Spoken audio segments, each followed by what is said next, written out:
नमस्कार।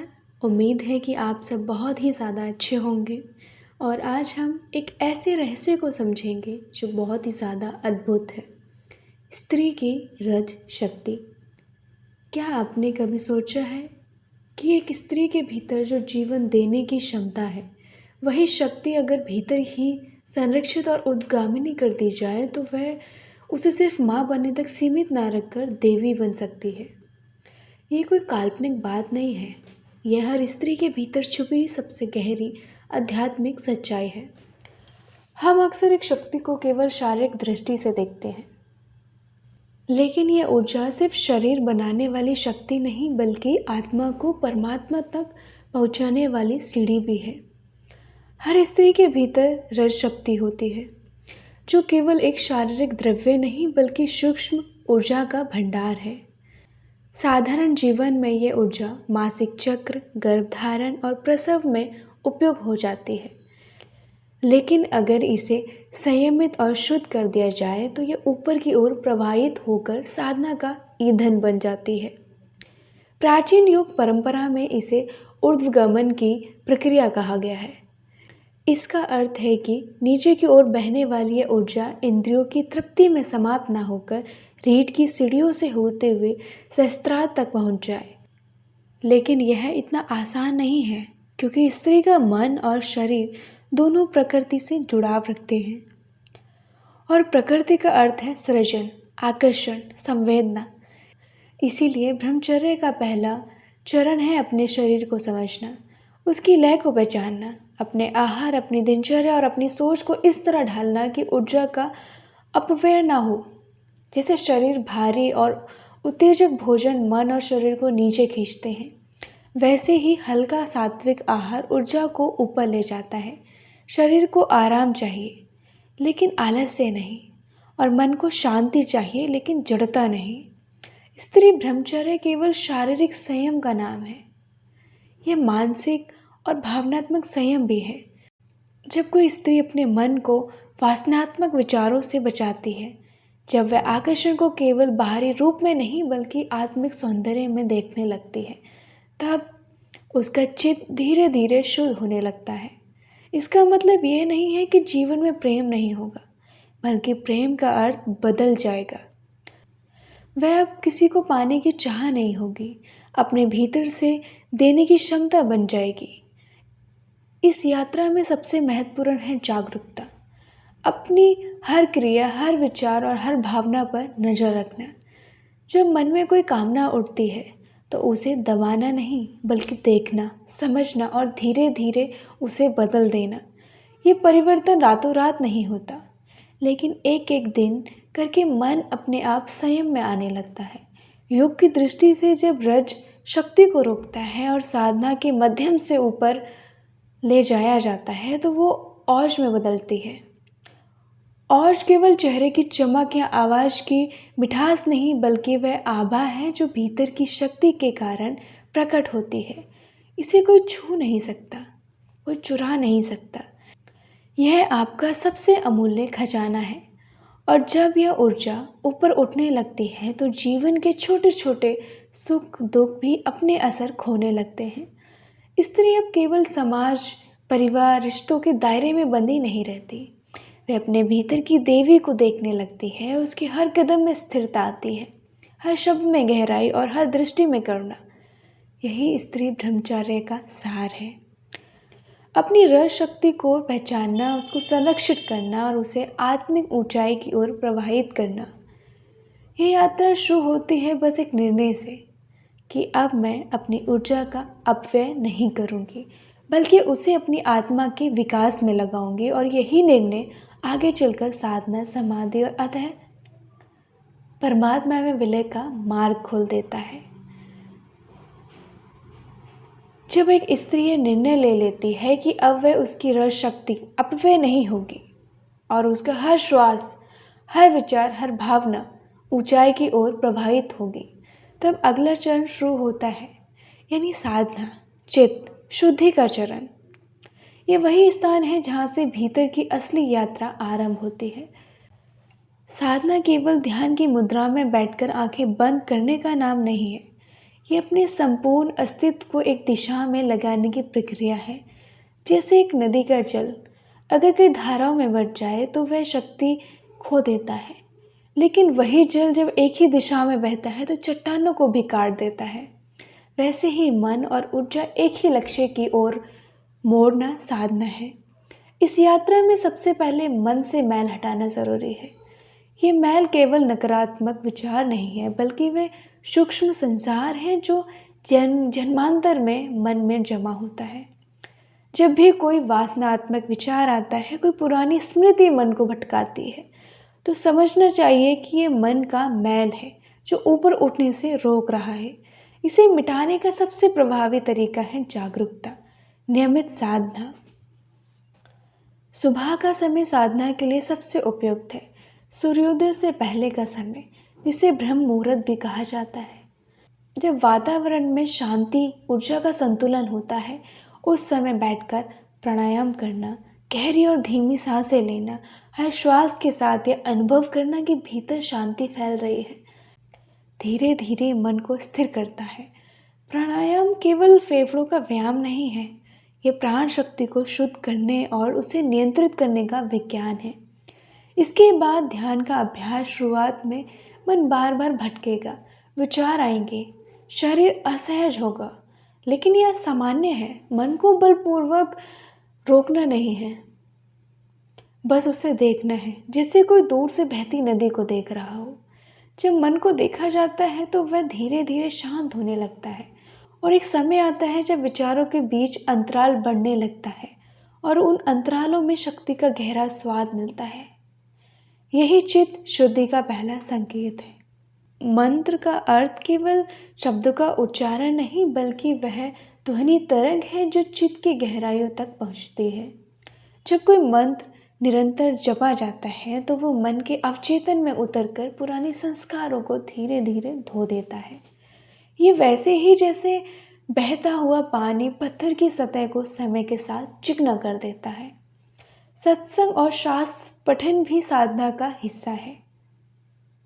ये मन को सही दिशा में रखने का साधन है। जब आप उन लोगों के साथ समय बिताते हैं जो भीतरी यात्रा पर हैं, या उन ग्रंथों को पढ़ते हैं जो सत्य की ओर ले जाता है, तो आपका मन अपने आप उसी दिशा में ढलने लगता है। यह ठीक वैसे है जैसे अगर आप किसी सुगंधित फूल के पास बैठते हैं तो उसकी खुशबू अनायास ही आपके कपड़ों में बस जाती है। चित्त शुद्धि का मतलब केवल वासनाओं का नाश नहीं, बल्कि लोभ, क्रोध, ईर्ष्या और अहंकार को भी कम करना। ये वे गांठें हैं जो ऊर्जा को ऊपर जाने से रोकते हैं। जैसे साधना गहरी होती है, साधक अपने भीतर इन गांठों को देखना शुरू करता है। पहले इन्हें स्वीकारना कठिन लगता है क्योंकि अहंकार इन्हें ढक देता है, लेकिन साधना का प्रकाश इतना तेज होता है कि छिप नहीं पाती। दिनचर्या भी साधक का हिस्सा है। एक संयमित दिनचर्या में शरीर, मन और आत्मा का संतुलन बना रहता है। समय पर उठना, समय पर भोजन करना, शारीरिक श्रम करना और समय पर विश्राम लेना, ये छोटे छोटे नियम चित्त शुद्धि में बहुत मदद करते हैं। जब जीवन में अनुशासन होता है तो मन में स्थिरता आती है और स्थिर मन ही समाधि की ओर बढ़ सकता है। धीरे धीरे साधना से मन का चेहरा बदलने लगता है। पहले जो विचारों का तूफान था, अब वह हल्की हल्की लहरों में बदल जाता है। भीतर एक अनहा सुकून महसूस होता है, जैसे किसी लंबे सफ़र के बाद अब अपने घर के दरवाजे पर पहुंच गए हो। अब साधक केवल बाहरी जीवन में नहीं जीता, वह भीतर की दुनिया में भी जीना सीख जाता है। यही वह अवस्था है जहाँ से आगे समाधि की ओर कदम बढ़ते हैं। चित्त जब शुद्ध हो जाता है तो वो दर्पण की तरह हो जाता है, जिससे सत्य का प्रतिबिंब साफ साफ दिखाई देता है। और जब ये प्रतिबिंब इतना स्पष्ट हो जाए कि साधक उसमें खुद को भूल जाए, तब समाधि का द्वार खुलता है। जब चित्त शुद्धि का काम पूरा हो जाता है, तब मन का पानी इतना साफ हो जाता है कि उसमें कोई लहर ही नहीं। साधक एक नए मोड़ पर खड़ा होता है। यह वह मोड़ है जहाँ से समाधि की ओर यात्रा शुरू होती है। यह यात्रा उतनी ही अद्भुत है जितनी कठिन, क्योंकि यहाँ तक पहुँचते पहुँचते मन का स्वरूप ही बदल चुका होता है। समाधि शब्द सुनते ही अक्सर लोग इसे किसी चमत्कार या असाधारण शक्ति से जोड़ते हैं, लेकिन असल में यह एक स्वाभाविक अवस्था है। यहाँ वह क्षण है जब साधक अपनी देह, अपने विचार, अपनी पहचान से परे चला जाता है। मानो कोई नदी समुद्र में मिल जाए और फिर कभी नदी न कहलाए, बस समुद्र बन जाए। साधक के प्रारंभिक चरणों में ध्यान में बैठते समय शरीर का बोझ महसूस होता है। विचार आते जाते रहते हैं, लेकिन चित्त शुद्धि के बाद ये सब धीरे धीरे मिटने लगता है। सबसे पहले साधक को अनुभव होता है कि शरीर जैसे हल्का हो रहा है। ये कोई कल्पना नहीं, बल्कि ऊर्जा का वास्तविक परिवर्तन है।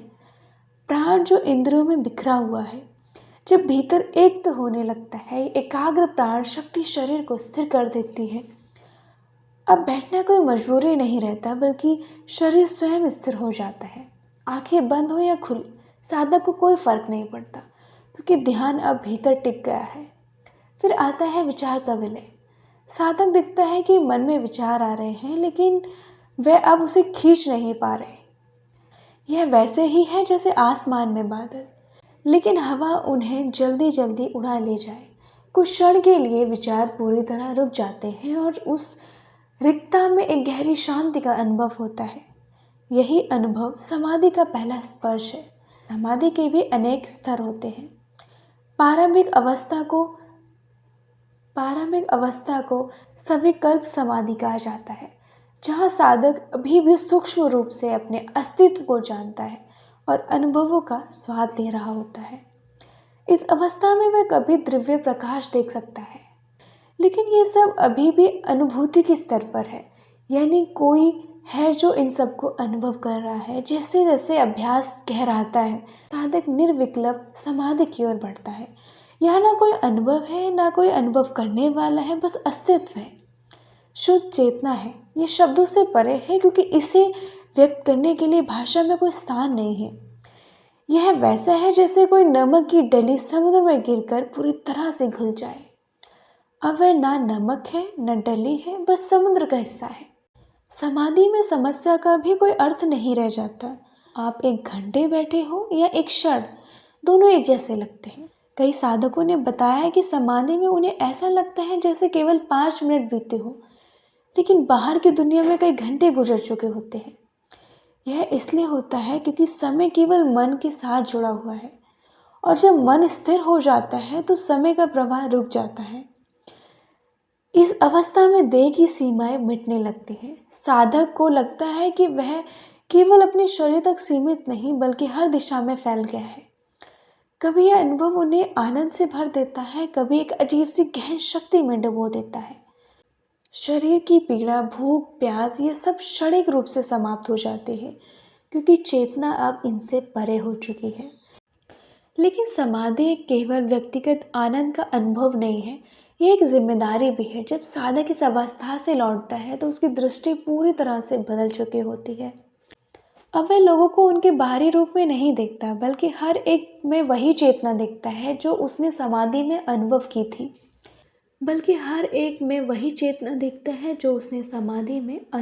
थी। यह अनुभव उसे और अधिक करुणा में धैर्यवान और सत्य के प्रति निष्ठावान बना देता है। समाधि में एक और अद्भुत परिवर्तन होता है, भय का अंत। जब आप स्वयं में केवल शरीर नहीं, बल्कि असीम चेतना के रूप में पहचान लेते हैं, तब मृत्यु भी आपको डराती नहीं। आप जानते हैं कि शरीर जाएगा, मन भी जाएगा, लेकिन आप जो हैं वो कभी नष्ट नहीं होंगे। ये समझ न केवल साधक के जीवन को, बल्कि उसकी मृत्यु को भी एक नया अर्थ देती है। प्राचीन ऋषियों ने समाधि को योग की चरम अवस्था कहा, लेकिन उन्होंने यह भी कहा कि अंत नहीं है। समाधि वह द्वार है जिसके पार अद्वैत अनुभव है, जहाँ साधक और परमात्मा में कोई भेद नहीं रहता। यही कारण है कि कई साधक समाधि में स्थिर रहने के बजाय आगे बढ़कर अंतिम मुक्ति की ओर जाते हैं। अब यात्रा का अगला पड़ाव वही है जब साधक ने केवल देह और मन से परे जाता है, बल्कि मैं और मेरा का भाव ही पूरी तरह समाप्त हो जाता है। यह वह अवस्था है जहाँ साधक और परमात्मा में कोई अंतर नहीं रह जाता, जहाँ केवल एक अद्वैत अनुभव शेष रहता है। जब साधक समाधि के गहरे सागर में उतर चुका है, जब उसने अपने भीतर और बाहर की सीमा को मिटते हुए देख लिया है, तब उसकी यात्रा का अंतिम चरण शुरू हो जाता है और परमात्मा में विलय।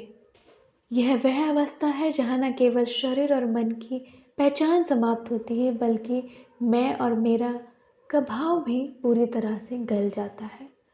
अब ना कोई साधक बचता है, ना कोई साधना, बस शुद्ध अस्तित्व रह जाता है जो आदि से अनंत है। समाधि में अनुभव अनुभव करने वाला दोनों एक साथ उपस्थित रहते हैं, लेकिन विलय में भी नहीं रहता। ये साधक ये भी भूल जाता है कि वह कभी अलग था। जैसे पानी की एक बूंद समुद्र में गिरकर यह नहीं कह सकती कि वह बूंद है। वही आत्मा है, परमात्मा में मिलकर अपने अलग होने का कोई दावा नहीं कर सकती। वह अद्वैत है। यह अद्वैत की अवस्था है जहाँ द्वैत का कोई अंश भी नहीं रहता। इस अवस्था में शब्द, विचार और वर्णन अब सब असमर्थ हो जाते हैं। आप किसी को समझा नहीं सकते, आप किसी को समझा नहीं सकते कि ये कैसा है। जैसे कोई व्यक्ति जिसने कभी मिठास का स्वाद नहीं चखा हो, उसे शहद के बारे में बताने की कोशिश करें, वह सुनेगा, लेकिन असली स्वाद का अनुभव तभी होगा जब वह स्वयं चखेगा। विलय का अनुभव भी ऐसा ही है। यह केवल लिया जा सकता है, कहा नहीं जा सकता। विलय की अवस्था में साधक देखता है कि पूरा ब्रह्मांड उसी का विस्तार है।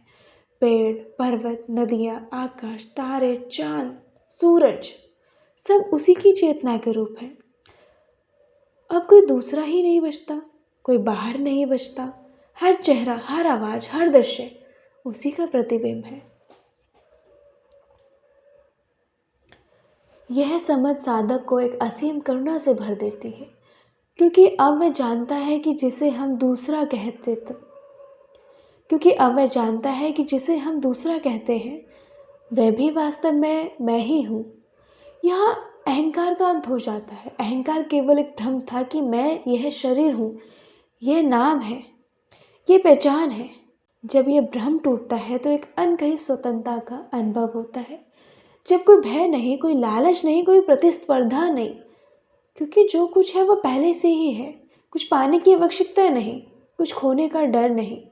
विलय में आनंद, शांति कोई अलग अनुभव नहीं है, वे साधक के अस्तित्व का स्वभाव बन जाते हैं। आनंद अब किसी कारण से उत्पन्न नहीं होता, वह निरंतर प्रवाहित होता है। शांति अब परिस्थितियों पर निर्भर नहीं रहती, वह हर परिस्थिति में बनी रहती है। चाहे तूफान हो, सन्नाटा हो, भीतर की स्थिरता कभी नहीं टूटती। यह अवस्था मुक्ति कही जाती है। केवल जन्म मरण से मुक्ति नहीं, बल्कि हर प्रकार की मानसिक भावनात्मक जकड़न से मुक्ति है। जब कोई बंधन नहीं, कोई सीमा नहीं, साधक जान जाता है कि वह कभी पैदा नहीं हुआ था, कभी मरेगा नहीं, वह हमेशा था, है और रहेगा। यही उसका असली स्वरूप है, सत्य, चित और आनंद। विलय के बाद साधक संसार में रहता है, लेकिन संसार उसे बांध नहीं पाता। वह कार्य करता है, लेकिन उसके भीतर का कोई कर्ता भाव नहीं रहता। जो कुछ होता है वह सहजता से होता है, जैसे फूल से सुगंध निकलती है, जैसे सूर्य से प्रकाश फैलता है। वह न किसी चीज़ से जुड़ता है, न किसी से दूर जाता है, क्योंकि उसके लिए सब एक ही है। ऐसा व्यक्ति समाज में एक जीवित प्रेरणा बन जाता है। उसके पास कोई उपदेश नहीं होता, उसका अस्तित्व ही शिक्षा बन जाती है। लोग उसकी उपस्थिति में शांति महसूस करते हैं, भले ही वह कुछ बोले या ना बोले। उसकी आंखों में देखने पर लोगों को लगता है कि वह खुद को देख रहा है। यही कारण है कि ऐसे लोग युगों तक याद किए जाते हैं। उनके जाने के बाद भी उनकी ऊर्जा लोगों को मार्ग दिखाती है। लेकिन ये समझना जरूरी है कि परमात्मा में विलय कोई लक्षण नहीं जिसे हासिल करना है, बल्कि यह तो आपका असली स्वरूप है, जिसे भूलने का कारण आपकी खोज निकले थे। साधना, समाधि, यह सब सिर्फ आपको यह याद दिलाने के साधन है कि आप पहले से ही वही हैं। यात्रा का अंत वहीं होता है जहाँ से शुरू हुई हो, बस अब दृष्टि बदल चुकी होती है। इस अवस्था में मृत्यु भी एक उत्सव बन जाती है। साधक जानता है कि शरीर जाएगा, लेकिन वह स्वयं कभी नहीं जाएगा, क्योंकि वह हर जगह, उसका अस्तित्व अब किसी विशेष स्थान या समय में बंधा नहीं। वह हर जीव, हर कण, हर धड़कन में जीवित है। यही कारण है कि महापुरुषों के शरीर भले ही ना रहे, लेकिन उनकी उपस्थिति सदा अनुभव की जा सकती है। इस तरह स्त्री ब्रह्मचर्य से शुरू होकर साधना, समाधि और अधय परमात्मा में विलय तक की ये यात्रा हमें सिखाती है कि जीवन का असली उद्देश्य केवल जीना नहीं बल्कि अपने असली स्वरूप को जानना है। जब ये जान लिया जाए तो फिर कोई भय नहीं रहता, ना कोई कमी, बस एक असीम प्रेम करुणा का सागर रह जाता है जिसमें सब कुछ और सब कोई पहले से ही डूबा हुआ है। यही अंतिम सत्य है, यही सबसे बड़ा रहस्य कि खोजने वाला और जिसे खोजा जा रहा है वह अलग नहीं बल्कि हमेशा से ही एक है।